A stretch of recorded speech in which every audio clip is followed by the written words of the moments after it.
Presiden Rusia Vladimir Putin berkomunikasi melalui telepon dengan Presiden Amerika Serikat Donald Trump pada Senin waktu setempat. Putin menyampaikan usulan-usulannya soal penyelesaian perang Iran. Informasi itu diungkap penasihat kebijakan luar negeri Kremlin, Yuri Ushakov, melalui telepon dengan wartawan. Ushakov mengatakan bahwa Trump menelepon Putin. Kedua presiden itu berbicara selama sekitar 1 jam. Soal perang Iran, Putin menyampaikan agar penyelesaian perang dilakukan lebih cepat.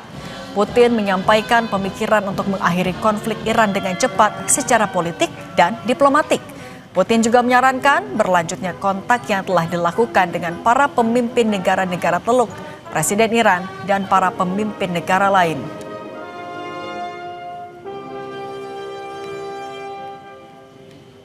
Президент России высказал ряд соображений, направленных на скорейшее политико-дипломатическое урегулирование иранского конфликта, в том числе с учетом проведенных контактов с лидерами стран Персидского залива, с президентом Ирана Пезешкианом, руководителями ряда других стран.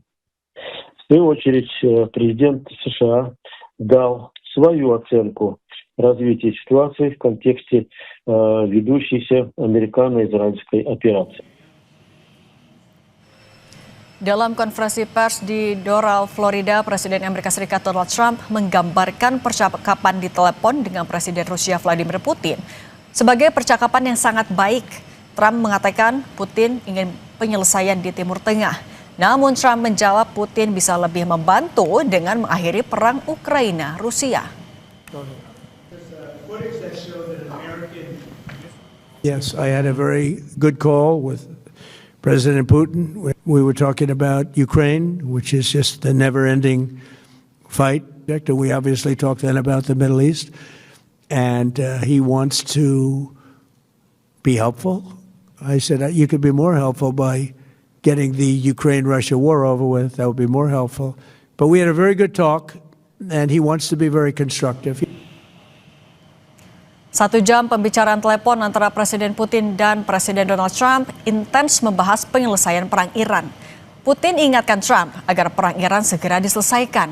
Kita bahas bersama mantan Duta Besar Indonesia untuk Rusia, Profesor Hamid Awaludin, dan pakar geopolitik dan keamanan nasional Wibawanto Nugroho Widodo PhD. Selamat petang semuanya. Selamat petang. Selamat petang, Prof. Oke.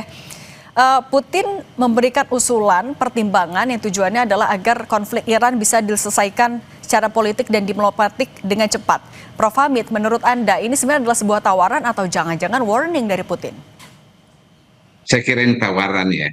Saya selalu melihat perspektif. Kenapa? Ini kan Amerika mencapai titik di mana tidak mendengar orang lain. Karena dia yakin dia bisa bumi hanguskan Iran. Nah, dengan adanya tawaran Putin, ego itu bisa turun bahwa mereka ingin damai sebenarnya. Dia tidak mau mengambil inisiatif menyatakan kita damai atau kita keluar dari Iran. Trump mencapai puncak egonya. Nah, dengan adanya tawaran Putin ini, kita bisa mengharap bahwa penurunan ego itu terjadi. Karena bagaimanapun cara berpikir Trump, Putin itu adalah aliansi Iran. Maka ketika Putin mengatakan begitu, dia bisa persepsikan bahwa Iran ini bersedia bernegosiasi. Tapi dengan kalau kita melihat karakter dari Trump juga, Prof. Hamid, Putin meyakini atau Rusia meyakini pertimbangan ini akan didengarkan oleh Trump. Ya, tentu ada hitungan-hitungan itu. Yang pertanyaan buat saya, tentu Anda ingin bertanya, apa kepentingannya Rusia tiba-tiba mau mendamaikan ini atau minta perdamaian? Secara ekonomis, dengan perang Iran ini sekarang, Putin itu atau Rusia itu diuntungkan karena harga minyak naik kan? Ingat, produksi minyak Rusia itu 12,7% kebutuhan dunia. Jadi dengan perang ini naik, mestinya dia beruntung kan? Okay. Tapi ada hal lain yang harus kita hitung dari sikap Rusia. Pertama, itu adalah ekspornya ke negara lain terutama gandum. itu sekitar 14% kebutuhan gandum dunia disuplai oleh Rusia. Dengan adanya perang ini terganggu ekspor mereka ke tempat lain. Di atas segalanya, Rusia itu menganggap Iran sebagai strategic alliance, strategic partner di Eurasia, Euro and Asia. Kalau perang ini berlanjut, bagaimanapun itu akan mengganggu Rusia karena Iran adalah strategic alliance-nya di kawasan Asia dan Eropa. Oke. Jadi saya melihatnya dari perspektif ini bagus, ada chance-nya untuk kita hentikan perang. Karena keberlanjutan perang ini akan membawa dampak kemana-mana. Oke. Oke. Tapi oke, berarti ada faktor ekonomi jadi pertimbangan dari Putin. Tapi kalau Mas Wibawanto Anda melihatnya, ini kan diinisiasi oleh Amerika Serikat. Apa yang diharapkan oleh seorang Donald Trump menghubungi Putin membahas soal Iran? Ya, jadi pada prinsipnya komplement dengan apa yang Prof. Hamid tadi sampaikan ya. Jadi makna pertama itu yang saya bisa berikan adalah ini menunjukkan bahwa perang ini telah naik ke tingkat global. Jadi harus diselesaikan oleh great powers yang terlibat. Itu poin satu. Poin kedua, Rusia itu ya seperti dibilang oleh Prof. Hamid, itu mempunyai 3 kepentingan strategis di sini. Rusia itu tidak mau sampai konflik meluas sehingga stabilitas di Eurasia terganggu. Contohnya ya, jika ini meluas ke Teluk Persia, akan mengganggu jalur energi global, ya, bisa bukan hanya menang untuk Rusianya, tapi bisa loss-loss semuanya nantinya, karena bisa menarik keterlibatan NATO. Itu poin satu. Poin kedua, itu seperti tadi Prof. Hamid sampaikan, Iran itu adalah strategic alliance Rusia. Jadi sebelum ada pembicaraan telepon ini, sudah ada intelligence yang berkomunikasi di balik layar. Nah, di sini Rusia adalah strategic partner yang mempunyai kerjasama di 3 pilar. Yang pertama adalah teknologi militer, keamanan, dan juga energi. Nah, jadi Rusia itu tidak mau konflik ini akan berdampak negatif juga ke Iran. Nah, sehingga diplomatic discussion nanti itu akhirnya akan membawa agenda-agenda yang favor kepada Iran karena dimediasikan oleh Rusia. Yang terakhir ini memperkuat posisi Rusia sebenarnya sebagai global mediator, di mana akhirnya Amerika bersedia untuk melakukan negosiasi melibatkan great power lainnya. Nah, Amerika Serikat Mas Wibawanto, tapi Mas Wibawanto, ketika Trump juga menyindir, justru di telepon itu juga menyindir soal perang Ukraina dan Rusia. Nah, seberapa jauh Trump akan mempertimbangkan usulan dari Putin soal Iran? Ya, pada prinsipnya yang pertama itu ada tujuan politik Presiden Trump sejak awal yang tadi disampaikan oleh Prof. Hamid, jelas mengganti rezim dalam waktu cepat.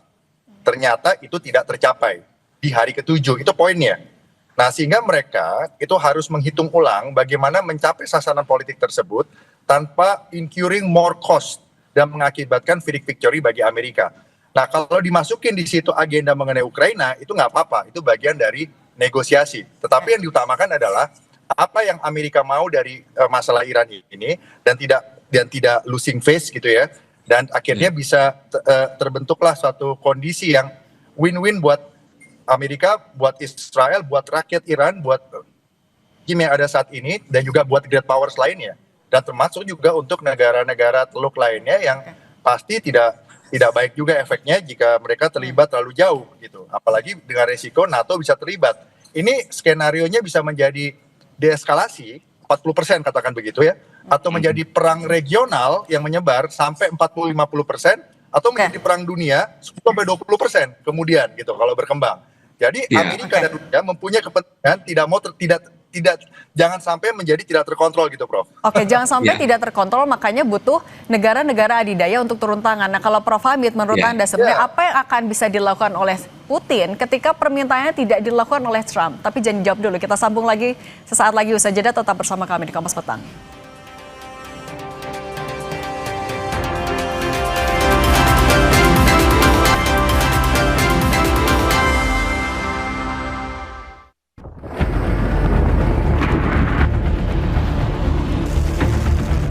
We took a little excursion because we felt we had to do that to get rid of some people.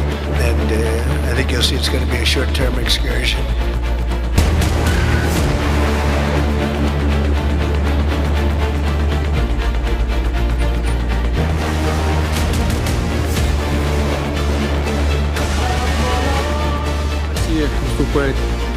еще раз как надежным поставщиком энергоносителей. Так было всегда. Мы, безусловно, продолжим поставлять нефть и газ в те страны, которые сами являются надежными партнерами.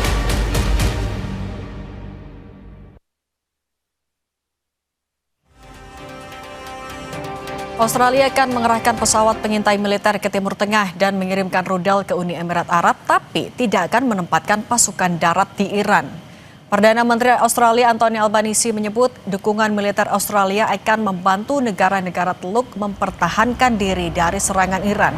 Albanese mengatakan Australia akan mengerahkan salah satu pesawat sistem peringatan dini dan kendali udara buatan Boeing untuk melindungi wilayah udara di atas negara-negara Teluk.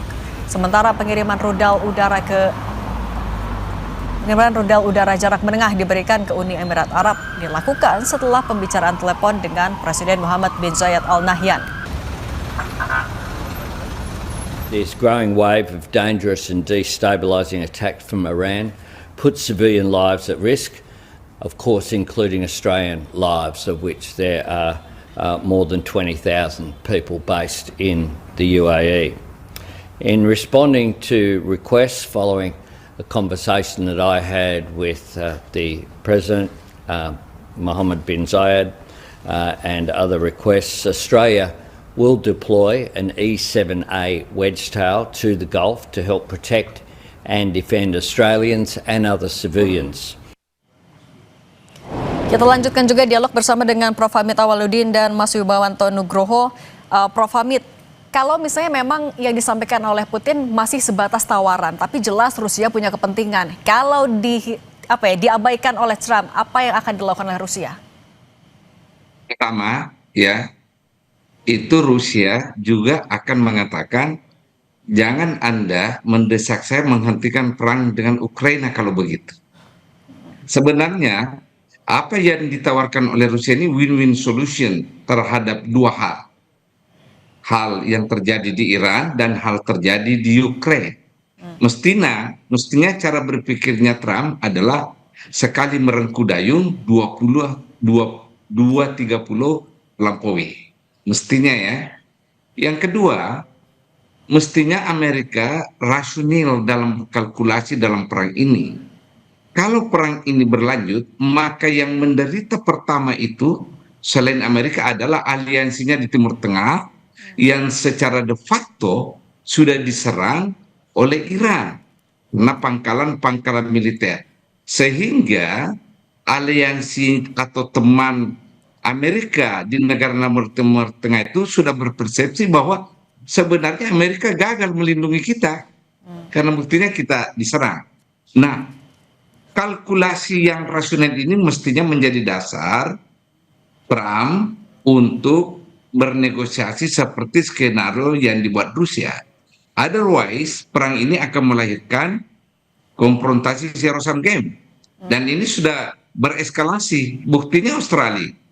Apa urusannya Australia terlampau jauh kan? Tetapi ini adalah pertanda kalau tidak segera dihentikan, maka perang ini tidak bisa terhindarkan dari eskalasi. Oke, kalau tidak terhindarkan, saya juga minta tanggapan dulu dari Mas Wibawanto. Kalau tidak terhindarkan, apakah menurut Anda, Mas Wibawanto, mungkinkah Rusia menurunkan pasukannya kalau melihat karakter dari Rusia dan juga Putin? Oke, ada yang namanya teori two sides traps atau tragedy of great power politics. Bahwa great powers itu pada suatu poin mereka akan berbenturan secara fisik. Jadi kesempatan untuk menyelesaikan secara damai pendekatan diplomatik politis saat ini adalah pertemuan pertama untuk menghentikan proses eskalasi yang menjadi tidak terkontrol. Itu poin satu. Poin kedua, masing-masing pihak, khususnya Presiden Trump sekarang, itu harus kembali kepada perhitungan ulang dalam strategi kalkulus pelaksanaan perang di Timur Tengah saat ini. Seperti yang disampaikan Prof. Hamid tadi. Apa untung ruginya dengan kemungkinan-kemungkinan yang pertama adalah 40% menjadi eskalasi kalau ini berhasil negosiasinya, atau kalau tidak berhasil 40-50% menjadi perang di Timur Tengah yang berkelanjutan, bahkan melibatkan daerah-daerah seperti Irak, seperti Syria, seperti Libanon, di mana banyak sel-selnya Iran di situ. Atau yang ketiga akan memuncak menjadi perang dunia gitu. Nah, menjadi tidak terkontrol. Misalnya Rusia sudah masuk, nanti sebentar lagi NATO masuk, Memang dibilangnya hanya untuk melindungi negara-negara teluk di situ, untuk menyediakan early warning system, tapi sebenarnya ada keterlibatan lain yang tidak terlihat secara publik. Jadi ini harus dipahami betul oleh pemimpin Amerika, Israel dan juga Iran, dalam hal ini juga oleh Putin. Tapi Mas Wibawanto, sebenarnya masih memungkinkan nggak negara-negara besar itu, termasuk ya negara-negara yang terlibat, masih mengakhiri ini dengan duduk di meja bersama lewat meja perundingan diplomatik? Nah, justru poinnya itu sekarang. Jadi kalau dalam perang itu, Mbak, ya kalau kita tidak bisa menyelesaikan 7 hari ya, bukan berarti itu bisa selesai di hari ke-8 atau 9 gitu. Karena efek hitungannya itu konsekuensial. Jika kita tidak bisa menyelesaikan di hari ke-7, mungkin harus hari ke-70. Kalau di hari ke-70 kita nggak bisa menyelesaikan, mungkin ke hari 700. Seperti itu ya Prof ya. Karena efeknya itu kalau salah melangkah itu sangat strategik gitu loh. Nah sekarang tuh penting, makanya kesempatan untuk berdiskusi ini, untuk bernegosiasi ini yang sudah diinisiasi oleh badan-badan intelijen baik Amerika dan Israel dan juga Iran dan juga Rusia, itu harus dimanfaatkan betul oleh image pertama dalam international politics, yaitu presiden itu sendiri memimpin. Domestic politik di Amerika saya yakin mendukung perdamaian, karena kalau sampai perang berlanjut di mid-election Amerika, November 2026, udah pasti Presiden Trump itu, pasti Kongres diambil alih oleh Demokrat, dan kemungkinan besar Presiden Trump juga selesai. Impeach gitu. Oke, tapi kan ini kalau kita baca juga sikap dari masing-masing. Garda Revolusi Iran bilang kami yang akan menghentikan ini, kami yang tahu kapan ini berakhir. Amerika Serikat juga kekeh mereka hanya bisa menghentikan. Prof Hamid, dengan sikap yang sama-sama keras ini, dan kemudian ada Putin memberikan masukan, siapa yang harusnya mengalah, menarik diri dulu?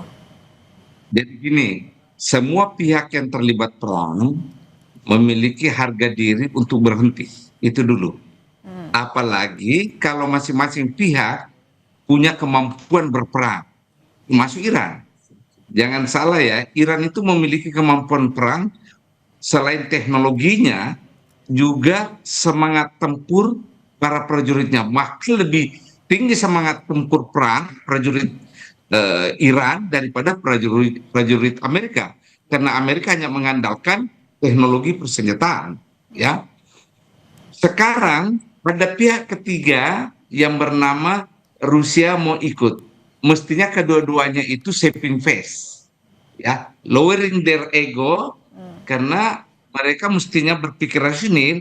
Ini kesempatan.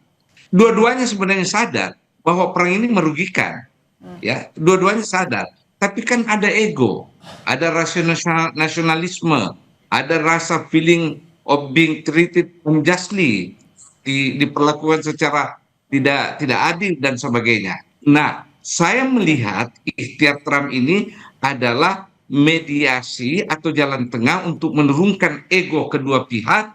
Yang kedua, saving face. Yang penting ini saving face ini. Oh, kami tidak mengalah, kami tidak menyerah, kami tidak menyerahkan diri dan sebagainya. Itu yang penting kedua pihak. Nah, peranan Trump sangat krusial di sini untuk menurunkan ego dan menyelamatkan muka masing-masing pihak. Oke, menahan diri, dua-duanya harus bisa. Bagaimana bisa mengakhiri ini di meja diskusi? Terima kasih Prof Hamid Awaludin, mantan Dubes RI untuk Rusia, dan Mas Wibawanto Nugroho, pakar geopolitik dan keamanan nasional. Terima kasih sudah berbagi bersama kami di Kompas Petang. Sehat selalu semuanya. Terima kasih.